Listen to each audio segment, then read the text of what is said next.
There's a voice inside you that already knows. All that indecisiveness, all that anxiety about the future, all the depression about the past, all the worry about your current situation, whether it is, do I take this job? Do I date this person? Those are easy ones. There's a lot of big life choices out there. There's already something inside you that knows. And how do I know this? Because it's science. It's how reality is. It's what the soul is, right? Like when they say find your gift, I feel like that sentence is doing more harm than good. There's nothing to really find. I mean, it is uncovered. I guess we're excavating. It's already in here. As long as you understand that we are finding it within, we're not finding it out there. As long as you understand that, we can use the word find. And a gift. A gift, a gift sounds nice because it's it's unexpected and it's you didn't have to pay for it, and usually someone else picked it out for you.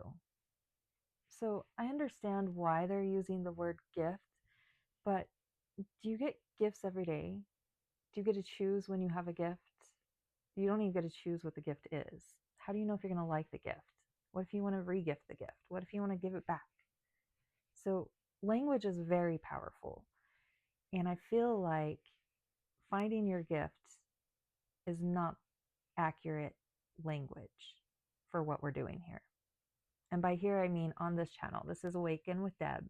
I'm Deborah Kaye, and we awaken to the awareness of who you are and what you're here to do. How do we find what lights you up? How do we find your purpose? That's what most people are here for. And we want to find, okay, so it's not a gift. Imagine a song, right? A song is just playing and all these notes and instruments and symphonies, they're all going together.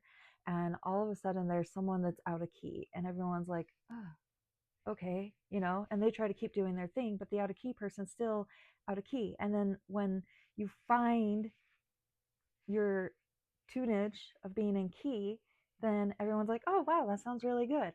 And that's no different than how we are here. And social media is making that very clear. For a while, I thought attention was very egotistical and I withdrew. I didn't know how to understand it.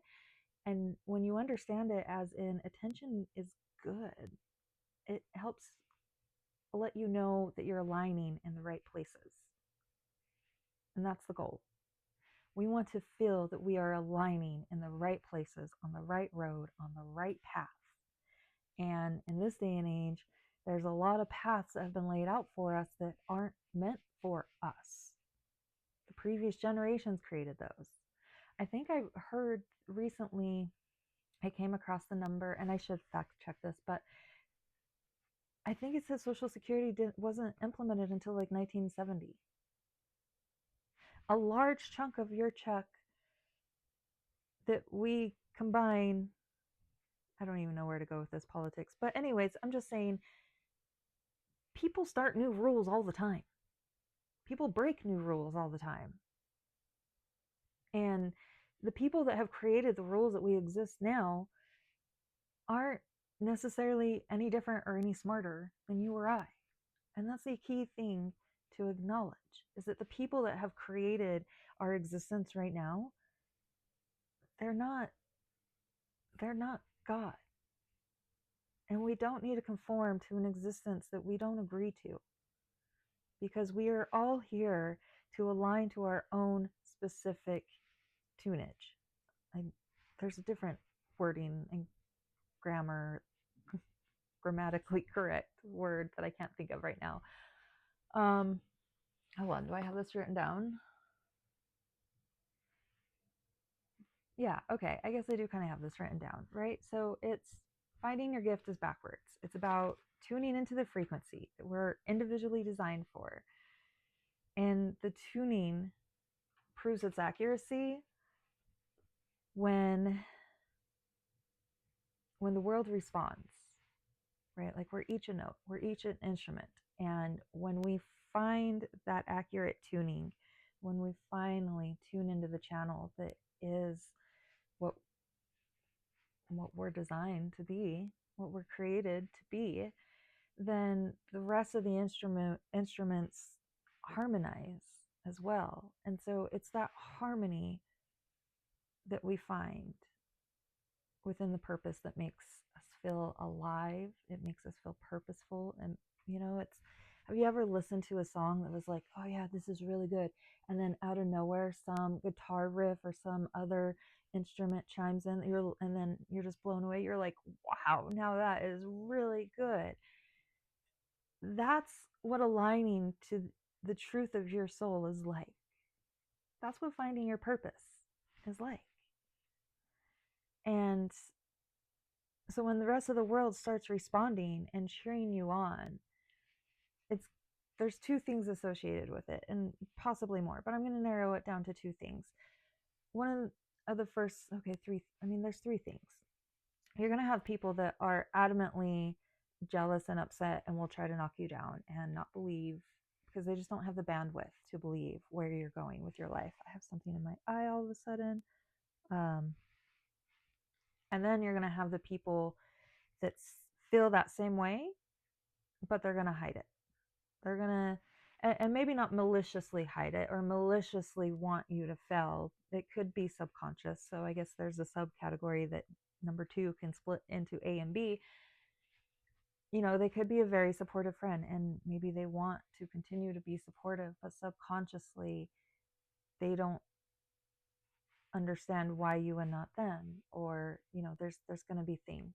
And then you're going to have the ones, let's see, we're going to have four categories here. We're going to have ones that legitimately cheer you on, legitimately see the possibility of you even beyond what you can see. And those are the ones that you absolutely want to keep near and dear to you. And they might fluctuate, sometimes they might be that person that is near and dear and cheering you on, and then it just takes a little bit of resentment or jealousy to knock them down to the other ones. And then the fourth category that I might have started counting backwards. That's weird. So the other category is the collective. The collective. And that's the category that matters the most, because that is like raindrops and the lake, right? Like, as an individual, we're just a raindrop falling down. But then once we're in the lake, it doesn't matter. It doesn't matter if the raindrop that was next to us as we're falling dislikes what we're up to or not, because then once we're in the lake, it doesn't matter. And it's always changing. One minute you're a lake, the next you're a creek being let out of a reservoir to go water some farm fields. And then maybe you split off. Maybe there's other people cheering you on. And that's okay, as long as you realize that that's what's happening. Many times, once you start becoming successful and succeeding, you do shift. A lot of times we want to shift. That's the goal, right? But then when it starts to happen, our nervous system gets so afraid, and our emotions get so afraid, and our inner child gets so afraid. I just realized sometimes I have microphone issues, and that would really suck if that was turned off. When we start to expand,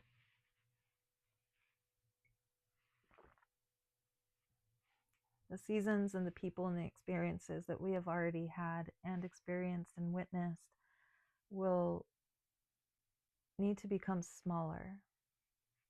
Like I'm trying to think of a specific word. So I'm thinking of like how mandala will have the center and then it expands out. And then on YouTube, there's these videos that you can find where it's like there's a certain word of what they're called, but it's basically like zooming in, and there's like, it just goes on infinite magnification, but it's like, anyways, this world is infinite, and we're going to shift, and we're going to lose identities and communities that we thought maybe were going to carry us through the rest of our life.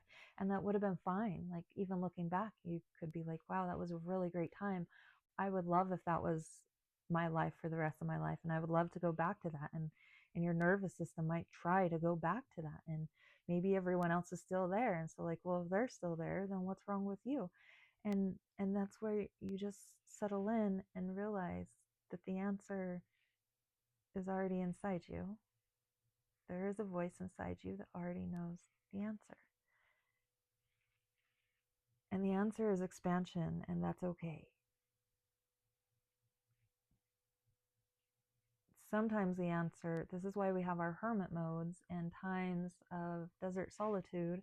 I live in a literal desert, so for me it's literal desert solitude, but there is biblical stories and that can easily relate to normal life as well. Like, just because you don't live in a desert, but the desert is different and magical.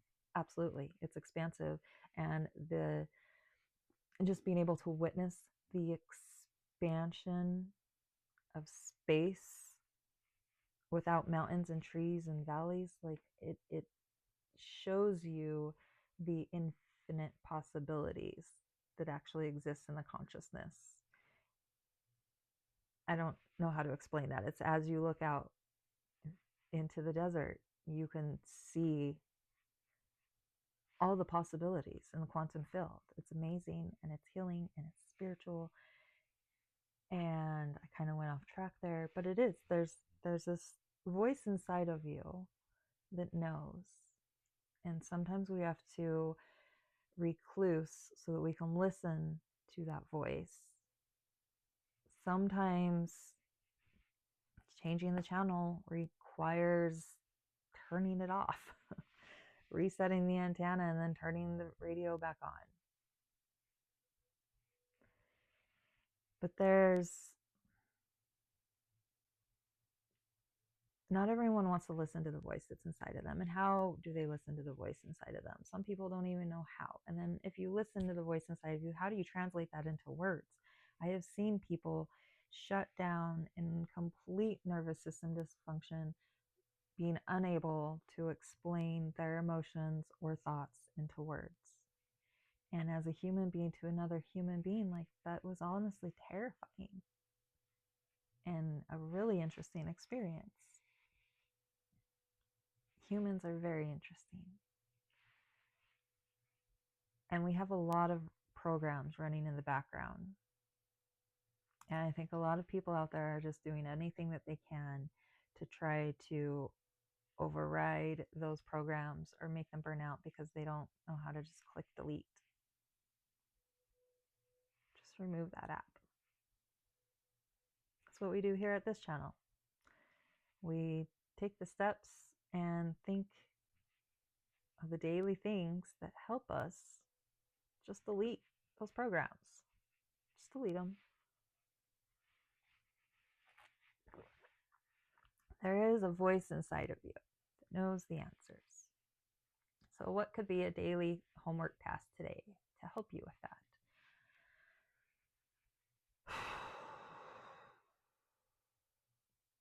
Sorry if that was really loud in the microphone. I just realized that I do have a microphone sitting right there. How about,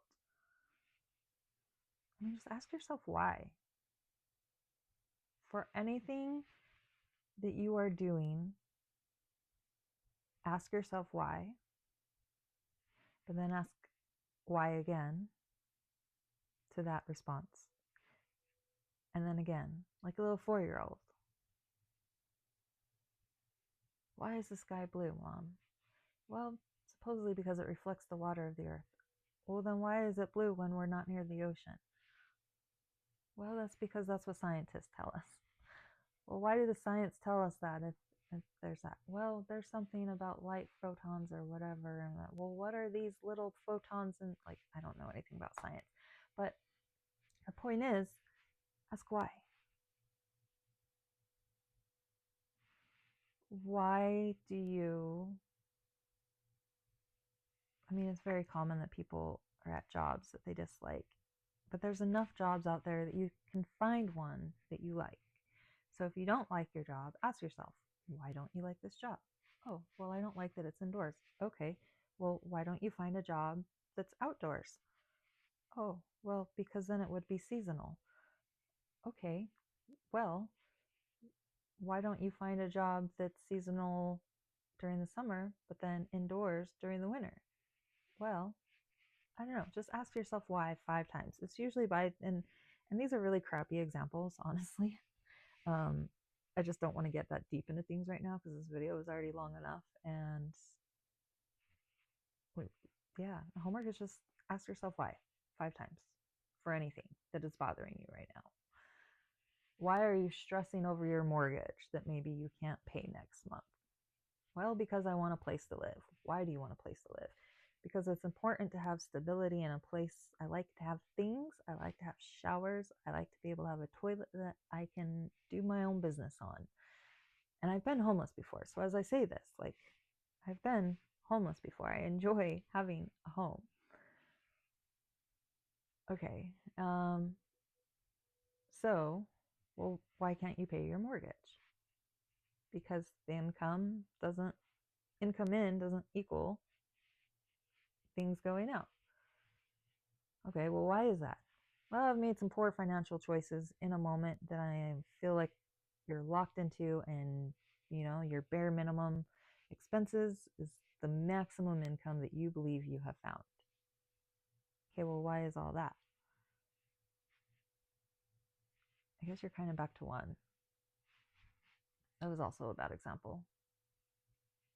I've done this exercise before. I had other better examples. Practice, repetition. I'll find better examples. But this video has been long enough. Ask yourself why 5 times. Let your own imagination guide the why questions in any direction. And sometimes the whys are always related to that first question, and sometimes it's a rabbit hole. So ask yourself why 5 times and find what rabbit hole is currently blocking you from listening to that inner voice that has the answers. If you feel like you're on the fence of something and you're really strongly like, oh, I don't know what to do. Oh, do I go this way? Oh, do I go this way? The reason you are teeter-tottering is because you do know. You're just resisting the right answer. And a lot of that, why are we resisting the right answer?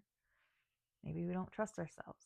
Maybe we've made a wrong answer in the past and we are scared to make the wrong answer again.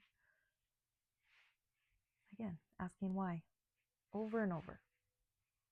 So thank you for joining me here. You wouldn't be witnessing a video of this sort if you were not on a wonderful path of expansion and self-alignment.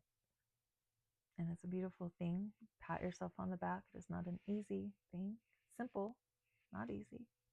Can be simple. The goal is to make it simple and peaceful. And it is, I guess. It's as simple as you make it. But most of us in this day and age have a lot to unpack.